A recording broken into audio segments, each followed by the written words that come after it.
मृत्योर्मामृतङ्काय ॐ शान्ति शान्ति शान्तिः।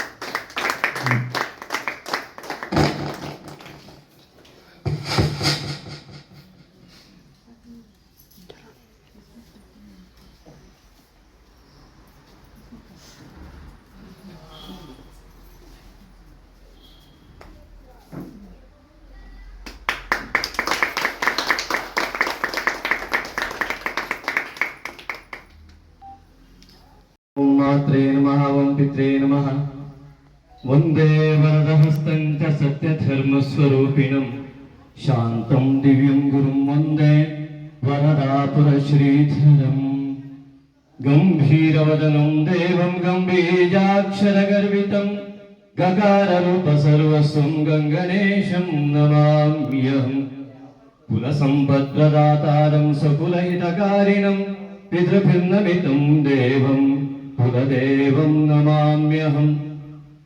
ಶ್ರೀ ತ್ರಿಪುರಾಂತಕೇಶ್ವರಾಯ ನಮಃ. ವಿಘ್ನೇಶನೇ ನಮಿಸುವೆನು. ಈ ವಾಕ್ಯದ ಬಗ್ಗೆ ಮತ್ತೆ ಮುಂದುವರಿಸಿ ಹೇಳ್ತೇನೆ. ಜೊತೆಗೆ ಇವತ್ತಿನ ಈ ವಿಶೇಷವಾದಂತಹ ಕೆಳದಿ ರಿಸರ್ಚ್ ಫೌಂಡೇಶನ್ ಅವರಿಂದ ಉದ್ಘಾಟನೆಗೆ ಅವಕಾಶವಾಗಿದ್ದು ಅತ್ಯಂತ ಸಂತೋಷ ತಂದಿದೆ. ಅವರಿಗೆ ಮೊದಲ ಧನ್ಯವಾದಗಳನ್ನು ಹೇಳ್ತಾ, ಈ ಅವಕಾಶ ಕೊಟ್ಟಂತ ಎಲ್ಲರಿಗೂ ಧನ್ಯವಾದಗಳನ್ನು ಹೇಳ್ತಾ, ವೇದಿಕೆಯಲ್ಲಿ ನನಗೆ ಎಲ್ಲರೂ ಹೊಸಬರಾದವರು ಇದ್ದೀರಾ ಕುಸುಮಕ್ಕನನ್ನು ಬಿಟ್ಟು, ಅವರೆಲ್ಲರಿಗೂ ಕೂಡ ನಮ್ಮ ಆತ್ಮೀಯ ಧನ್ಯವಾದಗಳು. ಜೊತೆಗೆ ಬಂದಂತಹ, ಏಕೆಂದ್ರೆ ಕುಸುಮಕ್ಕ ಅಲ್ಲೇ ಕೂತ್ಕೊಂಡಲ್ಲೇ ಪಕ್ಕಕ್ಕೆ ಹೇಳ್ತಿದ್ದು 4 ಜನ ಬರೋರಿದ್ರು ಯಾಕೋ ಬಂದಿಲ್ಲ ಅಂತ ಹೇಳ್ತಾ ಇದ್ದೆ. ನನಗನ್ನಿಸ್ತು ಎಲ್ಲರಿಗೂ ಬರೋ ಅವಕಾಶ ಇರುವುದಿಲ್ಲ. ಕಾರಣ ಇಷ್ಟೇ, ಇಲ್ಲಿ ಕ್ರಿಕೆಟ್ ಮ್ಯಾಚು ಅಥವಾ ಫುಟ್ಬಾಲ್ ಮ್ಯಾಚು ನಡೀತಾ ಇಲ್ಲ, ಅಥವಾ ಯಾವುದೋ ಫಿಲ್ಮ್ ನಡೀತಾ ಇಲ್ಲ. ಹಾಗಾಗಿ ಸ್ವಾಭಾವಿಕ ಇದೆ. ಯಾಕೆಂದ್ರೆ ಅಲೌಕಿಕ ಮತ್ತು ಲೌಕಿಕತೆಯಲ್ಲಿರುವಂತಹ ವ್ಯತ್ಯಾಸವೇ ಇದೆ. ಮೊದಲನೇದಾಗಿ ಕವಿ ಅನ್ನುವ ಒಂದು ಶಬ್ದವನ್ನ ನೋಡಿದಾಗ ಇವರು ಕವಯಿತ್ರಿ ಆಗಿದ್ದಾರೆ. ಆ ಕವಿ ಶಬ್ದದ ಸ್ತ್ರೀಲಿಂಗ ರೂಪ ಕವಯಿತ್ರಿ ಅಂತ ಹೇಳಿ.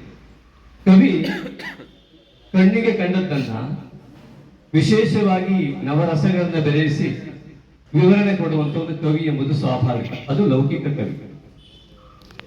ಆದ್ರೆ ಅಲೌಕಿಕ ಕವಿ ಹೇಗೆ ಅಂತಂದ್ರೆ, ಕುಸುಮಕ್ಕ ಒಂದು ಇಂದಿನ ಕಾಲದ ಪ್ರಸ್ತುತ ಕಾಲಘಟ್ಟದಲ್ಲಿ ಪ್ರಬಲ ಉದಾಹರಣೆ ಅಂತ ಹೇಳ್ಬೋದು. ಏನು ಅಂತ ಕೇಳಿದ್ರೆ, ಹಳ್ಳಿಯ ಮನೆ ಒಳಗಡೆಯೇ ಇದ್ದು ಮನದ ಆಳಕ್ಕೆ ಇಳಿದು ಬರೆದಿರುವಂಥದ್ದು ಇದೆಯಲ್ಲ, ಇದು ಅಲೌಕಿಕತೆ. ಹಾಗಾಗಿ ಈ ಅಲೌಕಿಕ ಜ್ಞಾನ ಶಂಕರಾಚಾರ್ಯ ಇರ್ಬೋದು, ಶ್ರೀಕೃಷ್ಣ ಇರ್ಬೋದು, ಹೀಗೆ ನೋಡ್ತಾ ಹೋದ್ರೆ ಅವ್ರು ಯಾರು ಪ್ರಶಸ್ತಿಯನ್ನ ಅರಸಿ ಹೋದವರೇ ಅಲ್ಲ. ಯಾಕೆ ಈ ಮಾತು ಅಂತ ಕೇಳಿದ್ರೆ, ಲೌಕಿಕ ಕವಿಗಳಾಗಿದ್ದರೆ ಏನಾಗುತ್ತಿತ್ತು ಅಂದರೆ, ನಾನೊಬ್ಬ ರಾಷ್ಟ್ರಕವಿ ಆಗಬೇಕು ಎನ್ನುವಂತಹ ಚಿಂತನೆ ಅನೇಕರಿಗೆ ಮೂಡಬಹುದು. ಆ ಪ್ರಶಸ್ತಿ ಈ ಪ್ರಶಸ್ತಿ ಎನ್ನುವಂತಹ ಚಿಂತನೆ ಅಧಿಕವಾಗಿ ಮೂಡುವುದು ಸಹಜ, ಯಾಕೆಂದ್ರೆ ಅದೇ ಲೌಕಿಕತೆ.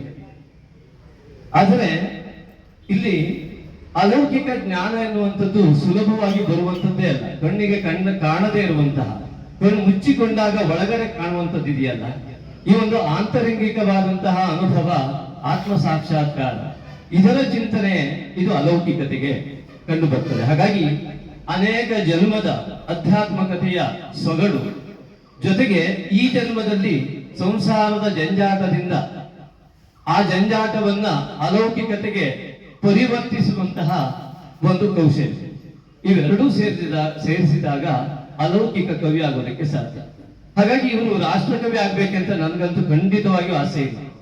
ಯಾಕೆಂದ್ರೆ ಭಗವಂತ ಇವರನ್ನ ಆರಿಸಿಕೊಂಡು ಬಿಟ್ಟಿದ್ದಾನೆ. ಹಾಗಾಗಿ ಇವರು ಸ್ವಾಭಾವಿಕವಾಗಿ ಇವರು ಯಾರು ಅಲೌಕಿಕತೆಯತ್ತ ಹೋಗಿ ಮೊದಲ ಕೃತಿಯನ್ನ ಅಲೌಕಿಕವಾಗಿ ಚಿಂತನೆಯಲ್ಲೇ ಮಾಡ್ತಾರೋ, ಸ್ವಾಭಾವಿಕವಾಗಿ ಅವರು ವಿಶ್ವಕವಿಯಾಗಿ ಬಿಡ್ತಾರೆ. ಯಾಕೆಂದ್ರೆ ವಿಶ್ವ ವಂದ್ಯನ ಒಂದು ಸಂದೇಶವನ್ನು ಸಾರ್ತಕ್ಕಂತಹ ಕಾರ್ಯವನ್ನ ಇಂಥವರು ಮಾಡ್ತಾರೆ.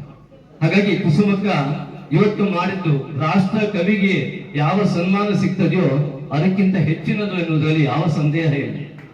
ಸುಜ್ಞಾನ ಸಾರ ಸರ್ವಾಂಗಿ ಶಾರದಾ ಕರಭೂಷಣ ನಮಾಮಿ ಜ್ಞಾನದಾತ್ರಿಂಚ ದೇವೀಂ ಪುಸ್ತಕ ರೂಪಿಣಿ. ಅಂದ್ರೆ ಸುಜ್ಞಾನ ಸಾರ ಸರ್ವಾಂಗಿ, ಒಂದು ಪುಸ್ತಕ ಅಂದ್ರೆ ಏನು ಅನ್ನುವುದಕ್ಕಾಗಿ ಇವತ್ತಿನ ದಿವಸ ಯಾವ ಎಲ್ಲರ ಕೈಗಳಲ್ಲಿ ಇಡೀ ಜಗತ್ತೇ ಕುಣಿದಾಡ್ತಾ ಇರುವಂತ ಕಾಲ, ಪುಸ್ತಕದ ಲೈಬ್ರರಿ ಅದು ಒಂದು ಕಾಲ. ಕೈಯಲ್ಲೇ ಈ ಲೈಬ್ರರಿ ಈಗ ಎಲ್ಲರಿಗೂ ಕೂಡ ಸಿಕ್ಕಿಬಿಡ್ತದೆ. ಅದು ಒಳ್ಳೆಯದು ಹೌದು. ಆದ್ರೆ ಕೈನಲ್ಲಿರುವಂತಹ ಈ ಜಗತ್ತನ್ನ ಜಗತ್ತನ್ನೇ ದರ್ಶಿಸ್ತಾ ಇರ್ತಕ್ಕಂಥ ಈ ಮೊಬೈಲ್ ಅನ್ನುವಂಥದ್ದು ಇದೆಯಲ್ಲ, ಇದು ಪುಸ್ತಕ ಓದೋದಕ್ಕೆ ಕೊಡೋದೇ ಇಲ್ಲ, ಬೇರೆದನ್ನೇ ನೋಡು ಅಂತ ಹೇಳ್ತೇವೆ. ಹಾಗಾಗಿ ಇಂತಹ ಕಾಲಘಟ್ಟದಲ್ಲಿ, ಈ ಕಾಲಘಟ್ಟವನ್ನ ನಾನು ಮತ್ತೆ ಮತ್ತೆ ಹೇಳ್ತಾ ಇದ್ದೆ, ಶ್ರೀರಾಮ 500 ವರ್ಷಕ್ಕೆ ಅಂತ ಬಂದು ಕುಳಿತಾ, ಇದು ಕಾಲಘಟ್ಟ. ಜ್ಯೋತಿಷ್ಕರಾಗಿ 2 ಮಾತು ಹೇಳ್ಬೋದು ಈ ವಿಚಾರಕ್ಕೆ. ಹೇಗೆ ಅಂತ ಕೇಳಿದ್ರೆ, ಇವತ್ತು ಬಿಡುಗಡೆ ಆಗುತ್ತಿರುವಂತಹ ಶುಭ ಮುಹೂರ್ತ ಹೇಗಿದೆ ಅಂತ ಯೋಚನೆ ಮಾಡಿದೆ. ಮೇಷ ರಾಶಿ ಅಂದ್ರೆ ತಲೆಯ ಭಾಗ, ಮೀನ ರಾಶಿ ಕಾಲಿನ ಭಾಗ. ಅದೆಷ್ಟೋ ವರ್ಷಗಳ ನಂತರದಲ್ಲಿ ಗುರು ಮೇಷರಾಶಿಯಲ್ಲೂ ರಾಹು ಮೇಷರಾಶಿಯಲ್ಲೂ ಸಂಧಿಸುವಂತ ಕಾಲ ಗುರು ಚಾಂಡಾಲ ಯೋಗ ಮೇಷರಾಶಿಯಲ್ಲಿ ಉಂಟಾಗ್ತದೆ. ಸಾಮಾನ್ಯವಾಗಿ ರಾಹು ರಾಕ್ಷಸ ಎನ್ನುವುದಾಗಿ ಅರ್ಥ, ಭೂಮಿಯ ನೆರಳು, ಸಂಪಾತ ಬಿಂದು ಅಂತ ಕರೀತಾರೆ. ರಾಕ್ಷಸ ಚಂದ್ರಗ್ರಹಣದ ಒಂದು ಚಿಂತನೆಯಲ್ಲಿ ಬಂದಾಗ ರಾಹು ಎನ್ನುವ ರಾಕ್ಷಸ ಚಂದ್ರನನ್ನ ನುಂಗಿದ, ಅಂದ್ರೆ ಭೂಮಿಯ ಉತ್ತರ ದಿಕ್ಕಿನಲ್ಲೆಲ್ಲ ಚಂದ್ರ ಪ್ರವೇಶಿಸಿದಂತ ವೈಜ್ಞಾನಿಕರಿಗೆ ಆ ಕತ್ತಲೆ, ನೆರಳು ಕತ್ತಲೆ ಆಗಿದ್ರಿಂದ ಅದು ರಾಕ್ಷಸೀಯತೆ, ನೈಋತ್ಯ ದಿಕ್ಕಿನಲ್ಲಿ ನವಗ್ರಹದಲ್ಲಿ ಸ್ಥಾಪನೆ. ವಿವರಣೆ ಕೊಡ್ತಾ ತುಂಬಾ ಇದೆ. ಆದ್ರೆ ಗುರು ಎಂದ್ರೆ ಜ್ಞಾನಕಾರಕ, ಆತ್ಮ ಪ್ರಕಾಶಕ. ಈ ಗುರು ಮೇಷ ರಾಶಿಯಲ್ಲಿ ತಲೆಯ ಭಾಗದಲ್ಲಿರುವವನು ಜ್ಞಾನಕಾರಕನು ತಲೆಯ ಭಾಗಕ್ಕೆ ಬಂದ ಸಂದರ್ಭ, ರಾಹು ತಲೆಯ ಭಾಗದಿಂದ ಕಾಲಿಗೆ ಏರಿದಂತಹ ಸಂದರ್ಭ ಇದೆ. ಗುರು ಚಾಂಡಾಲ ಯೋಗ ವಿಮುಕ್ತಿಯಾದಂತಹ ಮೇಷರಾಶಿಯಲ್ಲಿ ಗುರುವು, ಮೀನ ರಾಶಿಯಲ್ಲಿ ರಾಹು ಇರುವಂತಹ ಅತ್ಯಂತ ಸುಮುಹೂರ್ತ, ದಾನವರ ದಹನ ಹಾಗೂ ಇಲ್ಲಿ ಉಂಟಾಗಿರುವಂತದ್ದು ದೇವತ್ವಕ್ಕೆ ವಿಜಯ. ಹಾಗಾಗಿ ಗುರು ಚಾಂಡಾಲ ಯೋಗದ ಮುಕ್ತಿಯನ್ನೇ ಈ ಒಂದು ಮೀನ ರಾಶಿಯಲ್ಲಿ ರಾಹು ಕಾಲಿನ ಭಾಗಕ್ಕೆ ಬಂದಿದ್ದು ಪ್ರಪಂಚಾದ್ಯಂತ ಯುದ್ಧಕ್ಕೆ ಕಾರಣವಾಗಿರ್ತಕ್ಕಂಥ, ಅಂದ್ರೆ ಅನೇಕ ರಾಕ್ಷಸೀಯತೆಯ ಕೊನೆ ಆಗ್ತಾ ಇರ್ತಕ್ಕಂಥದ್ದು. ಉದ್ಧವ ಗೀತೆ ಕೃಷ್ಣನ ಕೊನೆಯ ಸಂದೇಶ. ಅಲ್ಲಿ ಎಲ್ಲ ರೀತಿಯಾದಂತಹ ಯಾದವರ ಸಂಪೂರ್ಣವಾದಂತಹ ನಾಶಕ್ಕೆ ಕಾಯ್ದುಕೊಳ್ಳಿದಂತಹ ಕೃಷ್ಣ, ಈ ಉದ್ಧವ ಯಾವ ರೀತಿಯಾಗಿ ಕೃಷ್ಣನಿನ್ನು ವೈಕುಂಠಕ್ಕೆ ಹೋಗಿ ಬಿಡ್ತಾನೆ, ನನಗೂ ಕೂಡ ನಿನ್ ಜೊತೆಗೆ ನಾನು ಬರ್ತೀನಿ ಅಂತ ಹೇಳಿದಂತ ಸಂದರ್ಭ ಏನಿದೆಯಲ್ಲ, ಈ ಸಂದರ್ಭಕ್ಕೆ ಕಣ್ಣೀರಿಟ್ಟಾಗ ಸ್ವಾಭಾವಿಕವಾಗಿ ಕೃಷ್ಣ ನನಗೆ ಉದ್ಧವರನ್ನ ಸಂಹರಿಸಿ ಹೋಗುವಂತ, ಇದು ಯಾದವರನ್ನ ಸಂಹರಿಸುವ ಬ್ರಾಹ್ಮಣ ಶಾಪದಿಂದ ಕೂಡಿದಂತಹ ಯಾದವರ ನಾಶ ಮಾಡುವುದು ನನ್ನ ಕರ್ತವ್ಯ ಆಗಿದೆ. ಹಾಗಾಗಿ ವೈಕುಂಠ ಕೃಷ್ಣನ ಆತ್ಮನಾದಂತಹ ಉದ್ಧವ ನೀನು ಬಿಟ್ಟಿರಲಾರೆ ಅನ್ನುವಂತಹ ಸಂದರ್ಭದಲ್ಲಿ ಸ್ವಾಭಾವಿಕವಾಗಿ ಕೃಷ್ಣ ಅವನಿಗೆ ಉಪದೇಶವನ್ನು ಕೊಡ್ತಾ, ನನ್ನ ಈ ಒಂದು ಉಪದೇಶವನ್ನು ಪ್ರಚಾರ ಮಾಡ್ತಾ ಬಾ ಅಂತ ಅವತ್ತು ಉದ್ಧವನಿಗೆ ಕೃಷ್ಣ ಹೇಳ್ದ. ಆ ಒಂದು ಗೀತೆಯನ್ನ ಇವತ್ತು ಕುಸುಮ ಅವರು ಇಲ್ಲಿ ಪ್ರಚಾರ ಮಾಡ್ತಾ ಇದ್ದಾರೆ. ಉದ್ಧವನಿಗೂ ಇವರಿಗೂ ವ್ಯತ್ಯಾಸ ಇಲ್ಲ ಎಂಬುದು ನನ್ನ ಸಂದೇಶ. ಹಾಗಾಗಿ ಇಲ್ಲಿ ಅಲೌಕಿಕತೆಯನ್ನ ಪ್ರತಿಬಿಂಬಿಸಿ ಸತ್ವರಜ ತಮೋ ಗುಣಗಳ ಬಗ್ಗೆಯೇ ಹೆಚ್ಚಿಗೆ ಭಗವದ್ಗೀತೆಯಲ್ಲಿ ಇರಬಹುದು ನೋಡಿ. ಭಗವದ್ಗೀತೆ 700 ಶ್ಲೋಕದಿಂದ 18 ಅಧ್ಯಾಯಗಳಿಂದ ಕೂಡಿ ಹೇಗೆ ಧರ್ಮಕ್ಷೇತ್ರ ಎನ್ನುವಂತಹ ಮೊದಲನೇ ಶ್ಲೋಕದ ಮೊದಲ ಪದ, ಮತಿರ್ಮಮ, ಮತಿಯು ನನ್ನದಾಗಿರಲಿ, ಧರ್ಮಕ್ಷೇತ್ರದಲ್ಲಿ ನನ್ನ ಮತಿ ಇರಲಿ, ಬುದ್ಧಿ ಇರಲಿ ಎಂಬುದಾಗಿ ಭಗವದ್ಗೀತೆಯ ಕೊನೆಯ ಮತಿರ್ಮಮ ಎನ್ನುವ ಶಬ್ದ ಸೇರಿಸಿದಾಗ ಇಡೀ ಭಗವದ್ಗೀತೆಯ ಸಾರ ಬರ್ತದೆ. ಹಾಗೆ ಇವರು ಶ್ರೀ ವಿಘ್ನೇಶನೇ ನಮಿಸುವೆನು ಎಂಬುದಾಗಿ, ವಿಘ್ನೇಶನೇದು ಮೊದಲ ಪದವಾಗಿ, ನಮಿಸುವೆನು ಎಂಬುದಾಗಿ ಕೊನೆಯ ಪದದಲ್ಲಿ, ಅಂದ್ರೆ ಸಂಪೂರ್ಣವಾಗಿ ಶರಣಾಗತಿ ಹೊಂದಿದ ಭಾವ ಉದ್ಧವ ಗೀತೆಯ ಅಧ್ಯಯನದಿಂದ ಬರ್ತಕ್ಕಂಥದ್ದು. ಅರ್ಥಾತ್ ಅಹಂಕಾರ ವಿಮುಕ್ತಿ ಆಗ್ತದೆ, ಶನಿ ಪೀಡೆ ಇರೋದಿಲ್ಲ. ಯಾವ ವ್ಯಕ್ತಿಗೆ ಶನಿ ಅತ್ಯಂತ ಪೀಡೆಯನ್ನು ಕೊಡ್ತಾನೆ ಅಂತಂದ್ರೆ ಅಹಂಕಾರ ಯುಕ್ತನಿಗೆ ಮಾತ್ರ. ಸ್ವಾಭಿಮಾನವನ್ನೇ ಅಹಂಕಾರ, ಅಂದ್ರೆ ಅಹಂಕಾರ ಮತ್ತು ಸ್ವಾಭಿಮಾನಕ್ಕೆ ವ್ಯತ್ಯಾಸವನ್ನು ತಿಳಿದೇ ಇದ್ದಾಗ ಪ್ರತಿಯೊಬ್ಬರು ಕೂಡ ಲೌಕಿಕ ಜಗತ್ತಿನಲ್ಲಿ ಬದುಕುವಾಗ ನಮ್ಮ ಸ್ವಾಭಿಮಾನ ಇದು ಎಂಬುದು ತಿಳ್ಕೊಂಡಿರ್ತಾರೆ, ಅದು ಅದೇ ಅಹಂಕಾರವಾಗಿರ್ತದೆ ಎನ್ನುವುದೇ ಗೊತ್ತಾಗಿರೋದಿಲ್ಲ. ಹಾಗಾಗಿ ಆ ಸ್ವಾಭಿಮಾನ ಮತ್ತು ಅಹಂಕಾರದ ಮಧ್ಯದ ಒಂದು ಅರಿವು ಮೂಡಬೇಕು ಅಂದ್ರೆ ಉದ್ಧವ ಗೀತೆಯನ್ನು ಅಧ್ಯಯನ ಮಾಡಬೇಕು. ಗೀತೆಯನ್ನ ಅತಿ ಸುಲಭವಾಗಿ ಸಂಸ್ಕೃತದ ಯಾವ ಗೀತೆ ಇದೆ ಆ ಗೀತೆಯನ್ನ ಕನ್ನಡದ ಗೀತೆಯಾಗಿ ಪರಿವರ್ತಿಸುವುದು ಸಾಧಾರಣ ಕೆಲಸ ಖಂಡಿತ ಅಲ್ಲ. ಹಾಗಾಗಿ ಅದಕ್ಕೆ ಬೇಕಾದ ಅಕ್ಷರ ಸಮೂಹಗಳು ಈ ರೀತಿಯಾಗಿ ಎಲ್ಲವನ್ನು ಲೆಕ್ಕಾಚಾರ ಬೇರೆ ಮಾಡ್ಕೊಳ್ಬೇಕು. ಹೀಗೆ ಲೆಕ್ಕಾಚಾರ ಮಾಡಿಕೊಂಡು ಅದೇ ಅರ್ಥವನ್ನ ಕನ್ನಡೀಕರಿಸಿ ಬರೆಯೋದು ಆ ಸಂಪೂರ್ಣವಾದಂತ ನೋಡಿ, ಸುಜ್ಞಾನ ಸಾರ ಸರ್ವಾಂಗಿ ಆ ಶ್ಲೋಕದ ಅರ್ಥವನ್ನು ಅರ್ಥ ಆಗ್ತದೆ. ಒಳ್ಳೆಯ ಜ್ಞಾನದ ಸಾರ, ಕೆಟ್ಟ ಜ್ಞಾನ ಅನ್ನುವುದು ಇಲ್ಲ. ಹಾಗಾಗಿ ಒಳ್ಳೆಯ ಜ್ಞಾನದ ಸಾರವನ್ನು ಮಾತ್ರ ಹೊಂದಿರುವುದು. ಸರ್ವಾಂಗಿ, ತನ್ನ ಅಂಗಗಳನ್ನು ಸಂಪೂರ್ಣವಾಗಿ ಒಳ್ಳೆಯ ಜ್ಞಾನವನ್ನು ಹೊಂದಿರುವ ಸರಸ್ವತಿಯ ಪರಿಕಲ್ಪನೆ ಮಾಡಿಕೊಡಿ. ಅಂಗ ಅಂದ್ರೆ ಮನುಷ್ಯನ ದೇಹ, ಅದಕ್ಕೆ ಅಂಗಗಳು. ಪುಸ್ತಕಕ್ಕೆ ಅಂಗ ಯಾವುದು? ಎಲ್ಲ ಪುಟಗಳು. ಅಲ್ಲಿ ಕೈ ಕಾಲು ಎಲ್ಲವೂ ಅದರಲ್ಲೇ ಇದೆ. ತಲೆಯ ಭಾಗದಿಂದ ಕಾಲಿನ ಭಾಗದವರೆಗೂ ಕೂಡ ಆ ಒಂದು ಪುಸ್ತಕಕ್ಕೆ ಒಂದು ರೂಪ, ಅದನ್ನೇ ಸರಸ್ವತಿ ಅಂತ ಕರೀತಾರೆ. ಹಾಗಾಗಿ ತನ್ನ ಪ್ರತಿಯೊಂದು ಪುಟಗಳಲ್ಲಿ, ಪ್ರತಿಯೊಂದು ಅಂಗಗಳಲ್ಲಿ ಸಂಪೂರ್ಣವಾದ ಒಳ್ಳೆಯ ಸಾರವನ್ನು ಮಾತ್ರ ಹೊಂದಿರುತ್ತೆ. ಶಾರದಾ ಕರಭೂಷಣ, ಆ ಪುಸ್ತಕ ಎನ್ನುವುದು, ನಾನು ಮಕ್ಕಳ ಹತ್ರ ಪಾಠ ಮಾಡುವಾಗ, ನಾನು ಆಕ್ಚುಲಿ ಶಿಕ್ಷಕ ವೃತ್ತಿಯನ್ನು ಕೂಡ 15 ವರ್ಷ ಮಾಡಿದ್ದೇನೆ. ಆ ಮಕ್ಕಳಲ್ಲಿ ಪಾಠ ಮಾಡುವಾಗ ಸ್ವಾಭಾವಿಕವಾಗಿ ಕೇಳ್ತಾ ಇದ್ದೆ, ಈ ಕಡಿಮೆ ಮಾರ್ಕ್ಸ್ ಎಲ್ಲ ಬರುತ್ತಲ್ಲ, ಅವ್ರ ಹತ್ರ ಎಲ್ಲ ಸ್ವಾಭಾವಿಕವಾಗಿ ಕೇಳಿ, ಮತ್ತೆ ನೀನು ಸರಸ್ವತಿ ಆಗ್ಬಿಟ್ಟೆ ಮತ್ತೆ ಅಂತ. ಅಂದ್ರೆ ಪುಸ್ತಕವನ್ನು ಹಿಡ್ಕೊಂಡಿರ್ತಾರೆ, ಮಾರ್ಕ್ಸ್ ಬರೋದಿಲ್ಲ. ಹಾಗಿದ್ರೆ ಸರಸ್ವತಿಗೆ ಏನಾದ್ರು ಎಕ್ಸಾಮ್ ಇದೆಯೋ, ಪುಸ್ತಕ ಹಿಡ್ಕೊಂಡಿದ್ದಾಳೆ ಅಂತ ಕೇಳ್ತಾರೆ. ಜಪಮಾಲೆ ಹಿಡ್ಕೊಂಡಿದ್ದಾಳೆ, ಅವಳಿಗೆ ಜಪ ಮಾಡೋ ಅಗತ್ಯ ಏನ್ ಬಂತು ಅಂತ ನನಗೂ ಗೊತ್ತಾಗ್ತಾ ಇಲ್ವಲ್ಲ ಅಂತ ತಮಾಷೆ ಮಾಡ್ತಾರೆ. ಪುಸ್ತಕವನ್ನ ಹಿಡಿದುಕೊಂಡಂತಹ ಶಾರದೆ, ಅರ್ಥಾತ್ ಎಷ್ಟು ಸುಂದರವಾಗಿದೆ ಅಂದ್ರೆ ಹೇಳ್ತಾ 1 ಗಂಟೆ ಸಾಕಾಗುದಿಲ್ಲ. ಶ್ವೇತ ಪದ್ಮಾಸನಾದೇವಿ ಅಂತ ಹೇಳ್ತೇವೆ. ಬಿಳಿಯ ಕಮಲವನ್ನ, ಅಲ್ಲಿ ಬಿಳಿಯ ಕಮಲದ ಮೇಲೆ ಸರಸ್ವತಿಯನ್ನು ಕೂರಿಸ್ತಾರೆ. ಸತ್ವಗುಣ ಬೇಕು. ಹೃದಯ ಕಮಲ ಎನ್ನುವುದು ಬಿಳಿಯದಾಗಿರ್ಬೇಕು. ಅಲ್ಲಿ ಶಾಂತಿ, ತ್ಯಾಗ ಎರಡು ಇದ್ದಾಗ ಆ ವ್ಯಕ್ತಿಯಲ್ಲಿ ಸರಸ್ವತಿ ಬಂದು ಕುಳಿತುಕೊಳ್ತಾಳೆ ಅಂತ ಅರ್ಥ. ಹಾಗೆ ಪುಸ್ತಕವನ್ನ ಅಧ್ಯಯನಶೀಲರಾಗಿ ಆ ಪುಸ್ತಕದ ಜ್ಞಾನವನ್ನ ಮಸ್ತಕಕ್ಕೆ ಏರಿಸಿಕೊಂಡಾಗ ಮಾತ್ರ ಅವರೇ ಸರಸ್ವತಿ ಆಗ್ತಾರೆ. ಹಾಗಾಗಿ ಸರಸ್ವತಿ ಆದವಳು ಪುಸ್ತಕವನ್ನ ಹಿಡಿದುಕೊಂಡಂತಹ ಆ ಸರಸ್ವತಿ. ಶಾರದಾ ಕರಭೂಷಣ, ಪುಸ್ತಕ ಎನ್ನುವುದು ಸರಸ್ವತಿಯ ಕೈಯಲ್ಲಿ ಭೂಷಣವಾಗಿದೆ, ಸುಮ್ಮನೆ ಇಲ್ಲ. ಆ ಪುಸ್ತಕ ಹಿಡ್ಕೊಂಡ್ರೆ ಸರಸ್ವತಿಗೆ ಒಂದು ಕಲೆ. ಕುಸುಮ ಅವರು ಬರೆದಂಥದ್ದು ಅದು ಸರಸ್ವತಿಗೆ ಅರ್ಪಣೆ ಆಗ್ತಕ್ಕಂಥದ್ದು. ಅದು ಇವತ್ತು ಬಿಡುಗಡೆಯ ಕಾರ್ಯಕ್ರಮ ಅಂದ್ರೆ ಅದು ಸರಸ್ವತಿಯ ಕೈ ಸೇರಿತು. ಯಾರು ಸರಸ್ವತಿಯನ್ನು ಆರಾಧಿಸ್ತಿರೋ, ನಿಮ್ಮ ನಿಮ್ಮ ಜ್ಞಾನವೇ ಸರಸ್ವತಿಯನ್ನು ತಿಳಿದು ಜ್ಞಾನವನ್ನು ಅಭಿವೃದ್ಧಿಗೆ ಮಾಡಿಕೊಳ್ಳಿಕ್ಕೆ ಪ್ರಯತ್ನಿಸ್ತೀರೋ, ನೀವೇ ಸರಸ್ವತಿಯಾಗಿ ನಿಮ್ಮ ಕೈಯಲ್ಲಿ ಭೂಷಣವಾಗುವಂಥದ್ದು. ಆದ್ದರಿಂದ ಆ ಸರಸ್ವತಿ ಎನ್ನುವಂಥದ್ದೇನಿದೆ, ಆ ಸರಸ್ವತಿಗೆ ಸಮರ್ಪಣೆ ಆದಾಗ ಕುಸುಮ ಅವರು ಬರೆದಂತ ಉದ್ಧವ ಗೀತೆ ಸರಸ್ವತಿಯ ಕೈಯಲ್ಲಿ ಭೂಷಣವಾಗುವಂಥದ್ದು. ನಮಾಮಿ ಜ್ಞಾನದಾತ್ರೀಂಚ, ಅಂತಹ ಜ್ಞಾನದಾತೆಗೆ ನಮಸ್ಕಾರ. ಏಕೆಂದ್ರೆ ಜ್ಞಾನ ಎನ್ನುವಂಥದ್ದು ಬಹಳ ಕಷ್ಟಪಟ್ಟು ಪಡೆಯತಕ್ಕಂಥದ್ದು. ಇದ್ದ ಜ್ಞಾನವೇ ಅತಿಯಾದ ಜ್ಞಾನ ಅಂತ ತಿಳ್ಕೊಂಡ್ಬಿಟ್ರೆ ಅದು ಅಹಂಕಾರ ಆಗ್ತದೆ. ಹಾಗಿಲ್ಲ. ಹಾಗಾಗಿ ಈ ಜ್ಞಾನವನ್ನ ಪಡೆಯುವುದಕ್ಕೋಸ್ಕರವಾಗಿ ಇಲ್ಲಿ ಲೌಕಿಕ ಜ್ಞಾನ ಬೇರೆ, ಅಲೌಕಿಕ ಜ್ಞಾನ ಬೇರೆ.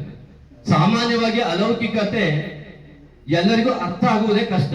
ಅಂತಹ ಈ ಕಾಲಘಟ್ಟದಲ್ಲಿ ಕನ್ನಡೀಕರಿಸಿ ಅದು ಹಾಡಿನ ರೂಪದಲ್ಲಿ ಬರೆದಿರುವುದು ಇದು ವಿಶ್ವ ಕವಿತ್ವದ ಕುರುಹಲ್ಲದೆ ಮತ್ತಿನ್ನೇನು.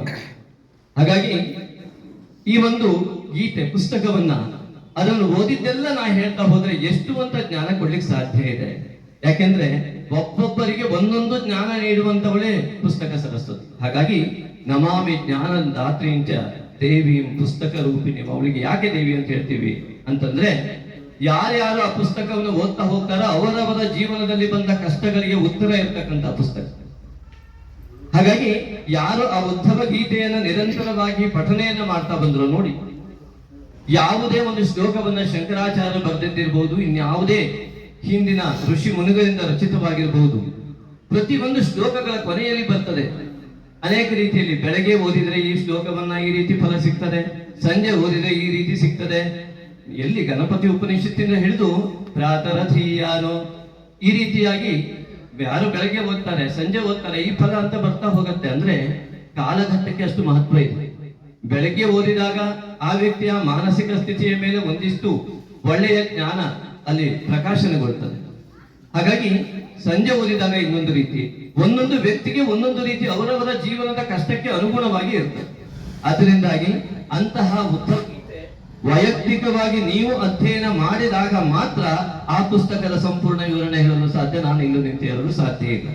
ಆದ್ದರಿಂದ ಪ್ರತಿಯೊಬ್ಬರು ಇದರ ಅಧ್ಯಯನವನ್ನು ನಿರಂತರ ಮಾಡ್ತಾ ಬಂದಾಗ ನಮ್ಮ ಜೀವನದ ಕಷ್ಟಕ್ಕೆ ಒಳಗಿರುವ ಆತ್ಮನಿಗೆ ಮನಸ್ಸು ಸಹಕರಿಸಿ ಪಂಚೇಂದ್ರಿಯ ನಿಗ್ರಹಗಳ ಆ ಬುದ್ಧಿಯು ಸಂಪೂರ್ಣವಾಗಿ ಮನಸ್ಸನ್ನ ಹಿಡಿತದಲ್ಲಿ ಇಟ್ಟುಕೊಳ್ಳುವಂತಹ ಶಕ್ತಿಯನ್ನ ತುಂಬಿ ಆತ್ಮ ಸಾಕ್ಷಾತ್ಕಾರಕ್ಕೆ ಮಾರ್ಗವಾಗುವಂಥದ್ದೇ ಉದ್ಧವ ಗೀತೆ. ಇಂತಹ ಒಂದು ಆಧ್ಯಾತ್ಮಿಕತೆಯ ಅಂತರಾಳಕ್ಕೆ ಇರತಕ್ಕಂಥದ್ದು ಸಾಮಾನ್ಯ ವಿಷಯ ಅಲ್ಲ. ಆದ್ದರಿಂದ ಇವತ್ತು ಕುಸುಮಕ್ಕ ಅಂತಾನೆ ನಾವು ಮೊದಲಿಂದ ಕರೆದಿರುವಂಥದ್ದು. ಆ ಅಕ್ಕನ ಈ ಕೃತಿಯ ಬಿಡುಗಡೆಗೆ ನನಗೆ ಅವಕಾಶ ಕೊಟ್ಟಿರುವುದು ಅತ್ಯದ್ಭುತವಾದಂತಹ ಒಂದು ಸದವಕಾಶ, ಸುವರ್ಣಾವಕಾಶ ಅಂತ ನಾನು ಭಾವಿಸ್ತೇನೆ. ಎಲ್ಲರಿಗೂ ಕೂಡ ಅದಕ್ಕೋಸ್ಕರ ಧನ್ಯವಾದ ಹೇಳ್ತೇನೆ. ಹಾಗಾಗಿ ಈ ಉದ್ಧವ ಗೀತೆ ಸ್ವಾಭಾವಿಕವಾಗಿ ಕೃಷ್ಣನ ಕೊನೆಯ ಸಂದೇಶ. ಭಗವದ್ಗೀತೆ ಯುದ್ಧರಂಗ, ಜೀವನದ ಯುದ್ಧಕ್ಕೆ ಕೊಡ್ತಕ್ಕಂತಹ ಸಂದೇಶ. ಪ್ರತಿಯೊಬ್ಬರು ಕೂಡ ಯುದ್ಧವನ್ನು ಗೆದ್ದೇ ಬದುಕ್ತಾ ಇರತಕ್ಕಂಥದ್ದು. ಹಾಗಾಗಿ ಪಾರ್ಥ ಅಂತಂದ್ರೆ ಪೃಥ್ವಿಯವನು, ಪೃಥ್ವಿಯಲ್ಲಿ ಹುಟ್ಟಿದವನು, ನಾವು ನೀವೆಲ್ಲರೂ ಕೂಡ.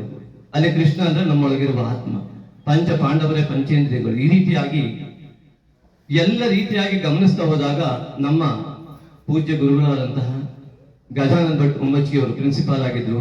ಅವರೊಮ್ಮೆ ಹೇಳಿದ್ರು ಒಂದು ಮಾತು, ಶಿವಾನಂದನ ರಾಮಾಯಣ ದಿನನಿತ್ಯ ಓದ್ತಾ ಇದ್ದೆ, ಪ್ರತಿನಿತ್ಯ ಓದಿ ಎಷ್ಟೋ ಬಾರಿ ಸಮರ್ಪಣೆ ಮುಗಿಸ್ತಾನೆ ಇದ್ದೀನಿ, ಆದ್ರೆ ಮೊದಲು ಓದಿದ ಅರ್ಥ ಮತ್ತೆ ಎರಡನೇ ಬಾರಿ ಓದೋಕೆ ಬರೋದೇ ಇಲ್ಲ, ಬೇರೆ ಅರ್ಥನೇ ಬರ್ತದೆ ಅಂತ. ಇದು ಸಂಸ್ಕೃತಕ್ಕೆ ಇರುವಂತಹ ಶಕ್ತಿ, ಈ ಒಂದು ಅಲೌಕಿಕತೆಗೆ ಇರುವ ಶಕ್ತಿ. ಅದರಿಂದಾಗಿ ಈ ಅಲೌಕಿಕತೆಯ ವಿಚಾರದಲ್ಲಿ ಯಾವುದನ್ನು ವರ್ಣಿಸಲು ಸಾಧ್ಯವೇ ಇಲ್ಲ, ಅದು ಆತ್ಮಾನುಭವ. ಹಾಗಾಗಿ ಇದು ಅನುಭವ ಸಿದ್ಧ ಅಂತ ಹೇಳಬೇಕಾಗ್ತದೆ. ಹಾಗಾಗಿ ಎಲ್ಲರೂ ಕೂಡ ಈ ಒಂದು ಸದವಕಾಶಕ್ಕೆ ಧನ್ಯವಾದಗಳನ್ನು ಹೇಳಲೇಬೇಕು. ಇವತ್ತಿನ ದಿನಮಾನದಲ್ಲಿ, ಈ ಕಾಲಘಟ್ಟದಲ್ಲಿ ಅವತ್ತಿನ ಭಜನೆಗಳು ಕಣ್ಣಿಗೆ ಕಾಣ್ತಾ ಇಲ್ಲ, ಯಾವುದೇ ರೀತಿಯಾದ ಅಲೌಕಿಕತೆಯ ಇದು ಕಾಣ್ತಾ ಇಲ್ಲ ಅನ್ನುವ ಚಿಂತೆ ಇರುವಂತಹ ಯದಾ ಯದಾ ಹಿ ಧರ್ಮಸ್ಯ ಗ್ಲಾನಿರ್ಭವತಿ ಭಾರತ ಹಾಗೆ ತದಾತ್ಮಾನಂ ಸೃಜಾಮ್ಯಹಂ, ಯದಾ ಯದಾ ಮಹಾಭಾರತ ದಾನವೋತ್ಥಾನ ಭವಿಷ್ಯತಿ ಅಂತ ಚಂಡೀಪಾರಾಯಣದಲ್ಲಿ ಬರ್ತದೆ. ಎಲ್ಲೆಲ್ಲಿ ಈ ಜಗತ್ತಿನಲ್ಲಿ ಅತ್ಯಂತ ಕೆಟ್ಟ ವಾತಾವರಣ ಸೃಷ್ಟಿ ಆಗ್ತಾ ಹೋಗ್ತದೆಯೋ ಅಲ್ಲಿ ಭಗವಂತ ಆ ಮೂಲಕವಾಗಿ ತನ್ನ ಸಂದೇಶವನ್ನು ಕೊಡ್ಲಿಕ್ಕೆ ಬರ್ತಾನೆ ಅಂತ. ಅಂಥದ್ರಲ್ಲಿ ಇದು ಒಂದು ಸಂದೇಶ. ಹಾಗಾಗಿ ಕಾಲಘಟ್ಟದಲ್ಲಿ ಈಗಾಗಲೇ ಹೇಳಿದಂತೆ ಗುರು ಮೇಷರಾಶಿಯಲ್ಲಿ ಬಂದಾಗ ಈ ಜ್ಞಾನಕಾರಕನಾದಂತಹ ಇಡೀ ಜಗತ್ತಿನಲ್ಲಿ ಆಗುವ ಬದಲಾವಣೆಯಲ್ಲಿ ಅನೇಕ ಸಹಸ್ರಾರು ವರ್ಷಗಳ ಭಗವಂತನ ಸಂಕಲ್ಪದಂತೆ ಇವತ್ತು ಕೂಡ ಈ ಅಲೌಕಿಕ ವಿದ್ಯೆ ಮತ್ತೆ ಪ್ರಚುರಗೊಳ್ಳಲಿಕ್ಕೆ ರಾಮ ಬಂದು ಅಲ್ಲಿ ಕುಳಿತುಕೊಂಡಿದ್ದಾನೆ. ಹಾಗೆ ಉದ್ಧವ ಗೀತೆ ಇಲ್ಲಿ ಬಿಡುಗಡೆ ಆಗ್ತಾ ಇದೆ. ಆದ್ದರಿಂದ ಈ ಒಂದು ಅಧ್ಯಾತ್ಮ ಪ್ರಕಾಶನ, ಪುಸ್ತಕ ಪ್ರಕಾಶನ ಜೊತೆಗೆ ನಮ್ಮ ಆತ್ಮಜ್ಯೋತಿಯ ಪ್ರಕಾಶನ ಇವತ್ತಿನ ಉದ್ಧವ ಗೀತೆಯಿಂದ ಉಂಟಾಗಲಿ. ಆ ಕುಸುಮಕ್ಕನಿಗೆ ಇನ್ನೂ ಅನೇಕ ಅಲೌಕಿಕತೆಯ ಆ ಒಂದು ನಿರಂತರ ಹರಿವು ಉಂಟಾಗಿ ಭಗವಂತ ಪ್ರೇರಣೆ ನೀಡಿ ಆ ಮೂಲಕವಾಗಿ ಈ ಜಗತ್ತನ್ನ ಉದ್ಧರಿಸ್ತಕ್ಕಂತಹ ಸಂದೇಶವನ್ನ ನೀಡುವಂತಾಗ್ಲಿ ಅಂತ ಹೇಳಿ ನಾವು ಆ ಭಗವಂತನಲ್ಲಿ, ತ್ರಿಪುರಾಂತಕೇಶ್ವರನಲ್ಲಿ ಬೇಡ್ತಾ ಇವತ್ತಿನ ಈ ಒಂದು ಸಣ್ಣ ಮಾತನ್ನ ಮುಗಿಸ್ತೇನೆ. ಧನ್ಯವಾದಗಳು.